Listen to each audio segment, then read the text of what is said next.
Hello friends, എല്ലാവർക്കും PSC tips എന്ന നമ്മുടെ യൂട്യൂബ് ചാനലിലേക്ക് സ്വാഗതം. ഇന്നത്തെ ഈ ഒരു ക്ലാസ്സിൽ നമ്മൾ ഡിസ്കസ് ചെയ്യാൻ പോകുന്നത് സ്റ്റാറ്റിസ്റ്റിക്കൽ അസിസ്റ്റൻറ്റിന് വേണ്ടിയിട്ടുള്ള ടോപ്പിക്കിനെ പറ്റിയിട്ടാണ്.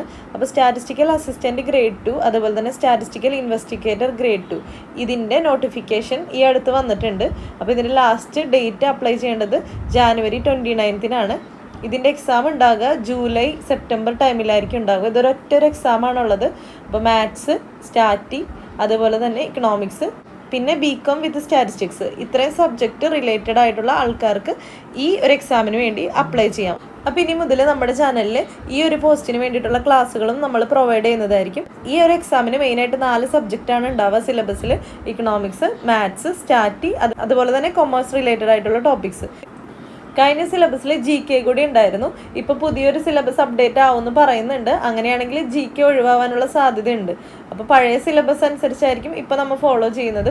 പുതിയ സിലബസ് വരുമ്പോൾ ആ സിലബസ് അനുസരിച്ച് ക്ലാസ്സുകൾ ഉണ്ടാവും. GK ഒഴിവാക്കാനാണ് സാധ്യത. നമുക്ക് എന്തായാലും സബ്ജക്റ്റ് വൈസ് സ്റ്റഡി സ്റ്റാർട്ട് ചെയ്യാം. ഇന്ന് നമ്മൾ ഇക്കണോമിക്സ് എന്ന സബ്ജക്റ്റാണ് ഡിസ്കസ് ചെയ്യുന്നത്. അതിൽ ബേസിക് ആയിട്ടുള്ള കാര്യങ്ങൾ മുതൽ നമ്മൾ സ്റ്റാർട്ട് ചെയ്യണം. അപ്പോൾ ആദ്യം ഇക്കണോമിക്സ് എന്താണ് എന്ന് നമുക്ക് നോക്കാം. ഇക്കണോമിക്സ് എന്ന വേർഡ് ഗ്രീക്ക് വേർഡായ ഒയ്ക്കണോമിക്കോസ് എന്നാണ് വരുന്നത്. ഇതിൻ്റെ അർത്ഥം ഹൗസ് ഹോൾഡ് മാനേജ്മെൻറ്റ് എന്നാണ്. ഇക്കണോമിക്സ് എന്ന വേർഡ് ഗ്രീക്ക് വേർഡായിട്ടുള്ള ഒയ്ക്കണോമിക്കോസ് എന്ന വേർഡിൽ നിന്നാണ് വരുന്നത്. ഇതിൻ്റെ അർത്ഥം ഹൗസ് ഹോൾഡ് മാനേജ്മെൻറ്റ് എന്നാണ്. ഏർലി ഡേയ്സിൽ ഇക്കണോമിക്സ് അറിയപ്പെട്ടിരുന്നത് പൊളിറ്റിക്കൽ ഇക്കോണമി എന്നാണ്. പിന്നീട് ഇതിന് ഇക്കണോമിക്സ് എന്ന് ആദം സ്മിത്ത് റെഫർ ചെയ്യാണ് ഉണ്ടായത്. അപ്പോൾ ആദം സ്മിത്ത് ആണ് പൊളിറ്റിക്കൽ ഇക്കോണമീനെ ഇക്കണോമിക്സ് എന്ന് റെഫർ ചെയ്തിട്ടുള്ളത്. അതുപോലെ തന്നെ ഇക്കണോമിക്സിന് ഒരു സയൻറ്റിഫിക് ബ്രാഞ്ച് ഓഫ് അനാലിസിസ് ആയി ഡെവലപ്പ് ചെയ്ത് കൊണ്ടുവന്നിട്ടുള്ളതും ആദം സ്മിത്ത് ആണ്. അദ്ദേഹത്തിൻ്റെ വെൽത്ത് ഓഫ് നേഷൻ എന്നൊരു ബുക്ക് പബ്ലിഷ് ചെയ്തിട്ടുണ്ട് 1776. ഈ ബുക്കിൻ്റെ പബ്ലിക്കേഷൻ വഴിയാണ് അദ്ദേഹം ഇക്കണോമിക്സിനെ സയൻറ്റിഫിക് ബ്രാഞ്ച് ഓഫ് അനാലിസിസ് ആയിട്ട് ഡെവലപ്പ് ചെയ്ത് കൊണ്ടുവന്നത്.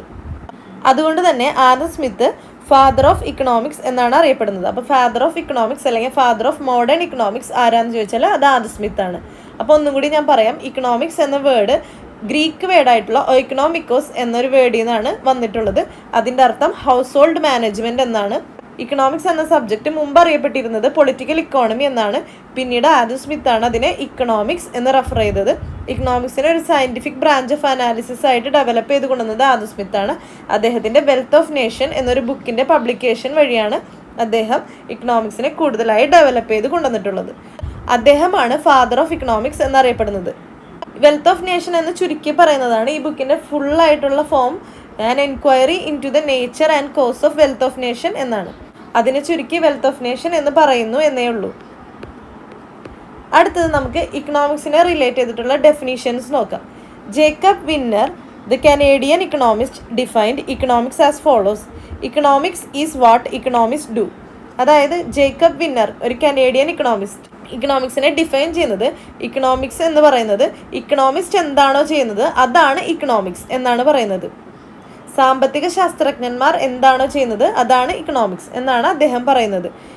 The definition of economics are broadly classified in to wealth definition, welfare definition, scarcity definition and growth definition. അതായത് ഇക്കണോമിക്സിൻ്റെ ഡെഫിനീഷൻസിനെ മെയിനായിട്ട് 4 കാറ്റഗറി ആയിട്ട് തിരിച്ചിട്ടുണ്ട്. അതിലൊന്നാമത്തത് വെൽത്ത് ഡെഫിനീഷൻ, രണ്ടാമത്തത് വെൽഫെയർ ഡെഫിനീഷൻ, മൂന്നാമത്തത് സ്കേഴ്സിറ്റി ഡെഫിനീഷൻ, നാലാമത്തത് ഗ്രോത്ത് ഡെഫിനീഷൻ. അപ്പോൾ നമുക്ക് ഇത് 4ഉം ഇൻഡിവിജ്വലായിട്ട് നമുക്ക് നോക്കാം. അതിലൊന്നാമത്തതാണ് വെൽത്ത് ഡെഫിനീഷൻ എന്ന് പറയുന്നത്. വെൽത്ത് ഡെഫിനീഷൻ ഡെവലപ്പ് ചെയ്തിട്ടുള്ളത് സ്കോട്ടിഷ് ഫിലോസഫർ ആയിട്ടുള്ള ആദം സ്മിത്ത് ആണ്. ആദം സ്മിത്തിനെ തന്നെയാണ് നമ്മൾ ഫാദർ ഓഫ് ഇക്കണോമിക്സ് എന്ന് പറയുന്നത്. അദ്ദേഹം തന്നെയാണ് വെൽത്ത് ഡെഫിനീഷനും തന്നിട്ടുള്ളത്. അദ്ദേഹത്തിൻ്റെ an enquiry into the nature and cause of the wealth of nation എന്ന ബുക്കിലൂടെയാണ് അദ്ദേഹം വെൽത്ത് ഡെഫിനീഷനെ പറ്റി പറഞ്ഞിട്ടുള്ളത്. വെൽത്ത് ഡെഫിനീഷൻ കൊണ്ട് അദ്ദേഹം ഉദ്ദേശിക്കുന്നത് ഇക്കണോമിക്സ് എന്ന് പറയുന്നത് ഒരു കൺട്രിയുടെ വെൽത്തിനെ ഡിറ്റർമിൻ ചെയ്യുന്ന ഫാക്ടേഴ്സിനെ കുറിച്ചുള്ള പഠനമാണ് എന്നാണ് അദ്ദേഹം ഉദ്ദേശിക്കുന്നത്. അതായത് ഇക്കണോമിക്സ് എന്ന് പറയുന്നത് ഒരു കൺട്രിയുടെ വെൽത്ത്, സമ്പത്ത് അല്ലെങ്കിൽ അതിൻ്റെ ഗ്രോത്ത്, അതിനെക്കുറിച്ചുള്ള പഠനമാണ് എന്നാണ് അദ്ദേഹം പറയുന്നത്. അടുത്ത ഡെഫിനീഷൻ വെൽഫെയർ ഡെഫിനീഷനാണ്. അത് ഡെവലപ്പ് ചെയ്തിട്ടുള്ളത് ആൽഫ്രഡ് മാർഷലാണ്. അദ്ദേഹത്തിൻ്റെ പ്രിൻസിപ്പിൾ ഓഫ് ഇക്കണോമിക്സ് എന്ന ബുക്കിലാണ് വെൽഫെയർ ഡെഫിനീഷനെ പറ്റി അദ്ദേഹം പറയുന്നത്. Economics is a study of mankind in the ordinary business of life.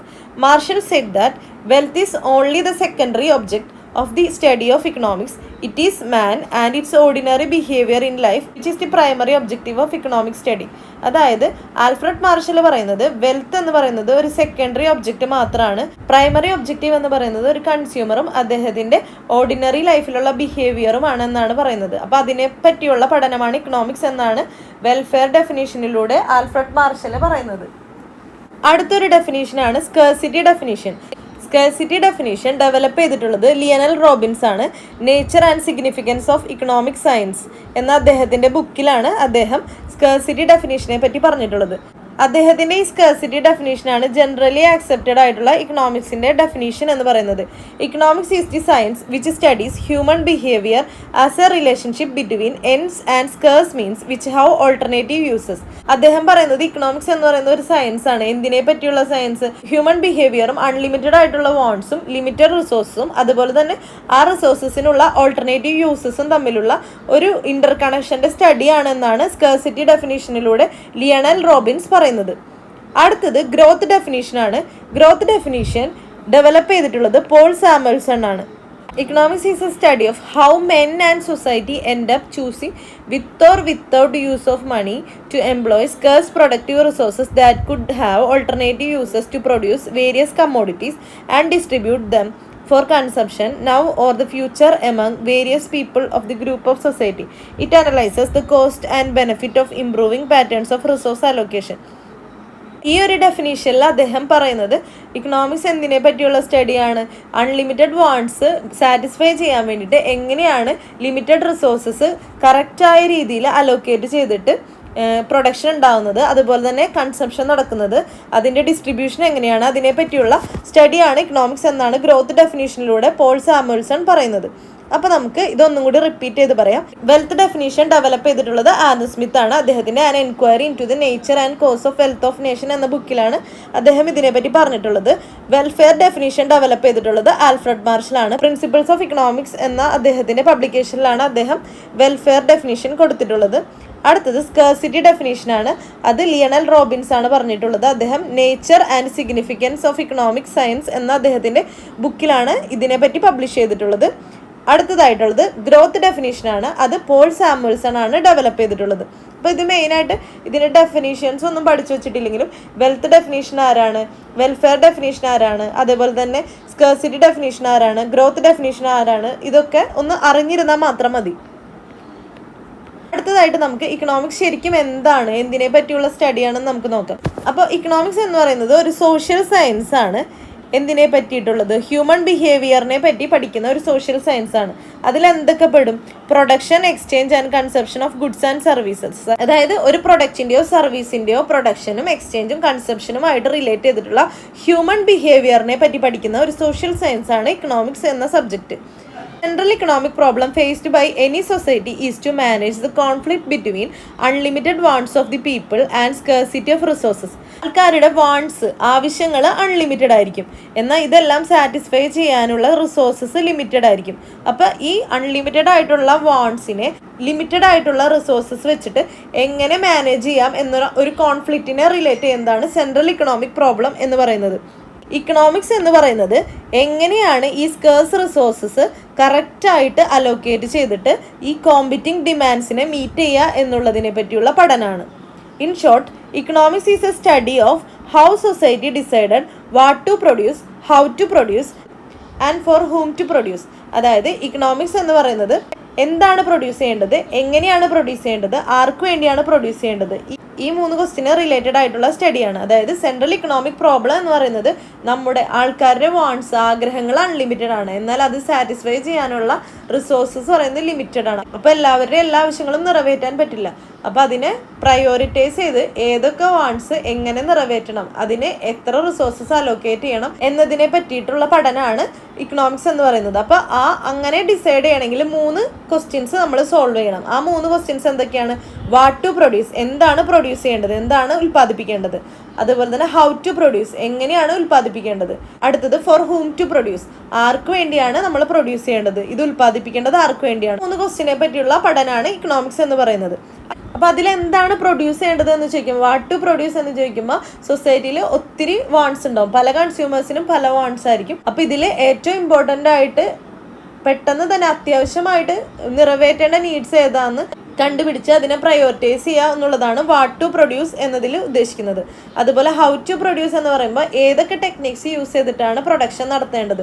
കൂടുതൽ ലേബർ യൂസ് ചെയ്തിട്ട് കുറച്ച് ക്യാപിറ്റൽ യൂസ് ചെയ്യണോ, അതേപോലെ കൂടുതൽ ക്യാപിറ്റൽ യൂസ് ചെയ്തിട്ട് കുറച്ച് ലേബർ യൂസ് ചെയ്യണോ, അങ്ങനെയുള്ള ടെക്നിക്സുകൾ ഉണ്ടല്ലോ, അത് ഏതാണ് ഇതിൽ റിസോർട്ട് ചെയ്യേണ്ടത് എന്നതാണ് ഹൗ ടു പ്രൊഡ്യൂസ് എന്നതുകൊണ്ട് ഉദ്ദേശിക്കുന്നത്. ലേബർ കൂടുതൽ യൂസ് ചെയ്തിട്ട് ക്യാപിറ്റൽ കുറച്ച് യൂസ് ചെയ്യണേനെ ലേബർ ഇൻറ്റൻസീവ് ടെക്നിക്സ്, അതേപോലെ തന്നെ ക്യാപിറ്റൽ കൂടുതൽ യൂസ് ചെയ്തിട്ട് ലേബർ കുറച്ചാണ് യൂസ് ചെയ്യുന്നതെങ്കിൽ അതിനെ ക്യാപിറ്റൽ ഇൻറ്റൻസീവ് ടെക്നിക്സ് എന്നാണ് പറയുന്നത്. അതിനെയാണ് ഹൗ ടു പ്രൊഡ്യൂസ് എന്നതുകൊണ്ട് ഉദ്ദേശിക്കുന്നത്. പിന്നെ അടുത്തത് ഫോർ ഹൂം ടു പ്രൊഡ്യൂസ്. സൊസൈറ്റിയിൽ പല ടൈപ്പ് ആൾക്കാരുണ്ടാവും. ഏതൊരു സെക്ഷന് വേണ്ടിയിട്ടാണ്, അതായത് നമ്മൾ പ്രൊഡ്യൂസ് ചെയ്യുന്ന ഈ ഗുഡ്സ് ഏതൊരു സെക്ഷൻ ഓഫ് ആൾക്കാരെ മുന്നിൽ കണ്ടുകൊണ്ട് വേണം പ്രൊഡ്യൂസ് ചെയ്യാൻ എന്നതിനെ പറ്റിയാണ് ഫോർ ഹൂം ടു പ്രൊഡ്യൂസ് എന്നതുകൊണ്ട് ഉദ്ദേശിക്കുന്നത്. അപ്പോൾ നമുക്ക് ചുരുക്കി പറയുകയാണെങ്കിൽ സബ്ജക്റ്റ് മാറ്റർ ഓഫ് ഇക്കണോമിക്സ് എന്ന് പറയുന്നത് production, distribution, consumption of goods and services ആണ്. അതായത് പ്രൊഡക്ഷൻ ഉൽപാദനവും അതിൻ്റെ വിതരണവും, പിന്നെ കൺസംഷൻ എന്നതുകൊണ്ട് ഉദ്ദേശിക്കുന്നത് ആ ഉണ്ടാക്കുന്ന goods and സർവീസസിൻ്റെ യൂസിനെയാണ്.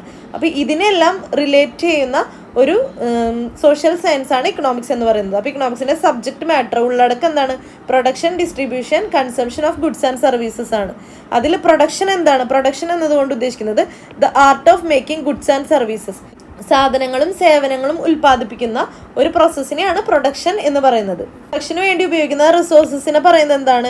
Factors of production എന്നാണ്. അപ്പോൾ ഫാക്ടേഴ്സ് ഓഫ് പ്രൊഡക്ഷൻ എന്തൊക്കെയാണ്? ലാൻഡ്, ലേബർ, ക്യാപിറ്റൽ, ഓണ്ടർപ്രണർഷിപ്പ്, ഇതൊക്കെയാണ് ഫാക്ടേഴ്സ് ഓഫ് പ്രൊഡക്ഷൻ എന്നതുകൊണ്ട് ഉദ്ദേശിക്കുന്നത്.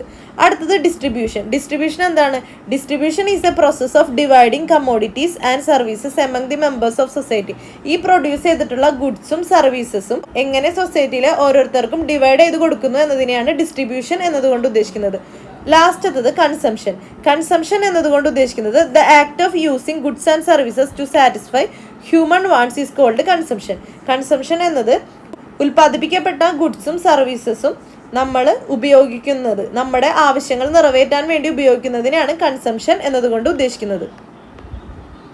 അപ്പോൾ ഇതെല്ലാവർക്കും മനസ്സിലായെന്ന് വിചാരിക്കുന്നു. നമ്മൾ ഇതുവരെ ഇക്കണോമിക്സ് എന്താണെന്ന് പഠിച്ചു, ഇക്കണോമിക്സിന് എന്തൊക്കെ തരം ഡെഫിനേഷൻ ഉണ്ടെന്ന് പഠിച്ചു, അതുപോലെ ഇക്കണോമിക്സിൻ്റെ മെയിൻ ആയിട്ടുള്ള സബ്ജക്റ്റ് മാറ്റർ എന്താണെന്ന് പഠിച്ചു. ഇനി നമുക്ക് ഇക്കണോമിക്സിൻ്റെ രണ്ട് മെയിൻ ആയിട്ടുള്ള ബ്രാഞ്ചസ്, മൈക്രോ ഇക്കണോമിക്സ് അതുപോലെ തന്നെ മാക്രോ ഇക്കണോമിക്സ്, അതിനെപ്പറ്റി പഠിക്കാം. The subject matter of economics has been divided traditionally into two parts. First one microeconomics, second one macroeconomics. ഇക്കണോമിക്സിനെ മെയിനായിട്ട് രണ്ടായിട്ട് ഡിവൈഡ് ചെയ്തിട്ടുണ്ട്. അതിലൊന്ന് മൈക്രോ എക്കണോമിക്സും രണ്ടാമത്തത് മാക്രോ എക്കണോമിക്സും ആണ്. അപ്പോൾ നമുക്ക് പെട്ടെന്ന് മനസ്സിലാവാൻ വേണ്ടി ഞാനൊരു ടേബിൾ ഫോർമാറ്റിൽ മാക്രോ എക്കണോമിക്സിനെ പറ്റി ഡിസ്ക്രൈബ് ചെയ്തിട്ടുണ്ട്. ഫസ്റ്റത്തത് മൈക്രോ എക്കണോമിക്സ് നമുക്ക് നോക്കാം. മൈക്രോ എക്കണോമിക്സ് എന്ന് പറയുന്നത് ഗ്രീക്ക് വേർഡായിട്ടുള്ള മിക്കറോസ് എന്നൊരു വേർഡിൽ നിന്നാണ് ഡിറൈവ് ചെയ്ത് വന്നിട്ടുള്ളത്. ഇതിൻ്റെ അർത്ഥം സ്മോൾ എന്നാണ്. ഇത് ആദ്യമായിട്ട് യൂസ് ചെയ്യുന്നത് റെഗ്നർ ഫ്രിഷ് ആണ്. 1933 അദ്ദേഹം യൂസ് ചെയ്യുന്നത്. ഇക്കണോമിക് ലിറ്ററേച്ചറിൽ ആദ്യം യൂസ് ചെയ്യുന്നത് റെഗ്നർ ഫ്രിഷ് ആണ്. അതുപോലെ തന്നെ മാക്രോ എക്കണോമിക്സ് എന്ന് പറയുന്നത് മാക്രോസ് എന്നൊരു വേർഡിൽ നിന്നാണ് വന്നിട്ടുള്ളത്. അതും ഗ്രീക്ക് വേർഡാണ്. അതിൻ്റെ അർത്ഥം ലാർജ് എന്നാണ്. ഇതും ആദ്യമായിട്ട് യൂസ് ചെയ്തിട്ടുള്ളത് റെഗ്നർ ഫ്രിഷ് ആണ്. Micro economics as a specialised branch of economics was developed largely by the effort of Adam Smith. Micro economics develop ചെയ്തിട്ടുള്ളത് ആഡം സ്മിത്ത് ആണ്.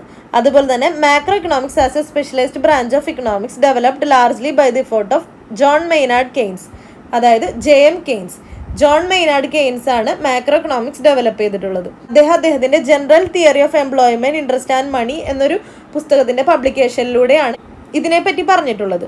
അപ്പോൾ മൈക്രോ എക്കണോമിക്സ് ഡെവലപ്പ് ചെയ്തത് ആഡം സ്മിത്തും മാക്രോ എക്കണോമിക്സ് ഡെവലപ്പ് ചെയ്തിട്ടുള്ളത് John Maynard കെയ്ൻസും ആണ്. Micro എക്കണോമിക്സും macro എക്കണോമിക്സിൻ്റെയും സബ്ജക്ട് മാറ്റർ എന്താണെന്ന് നോക്കാം.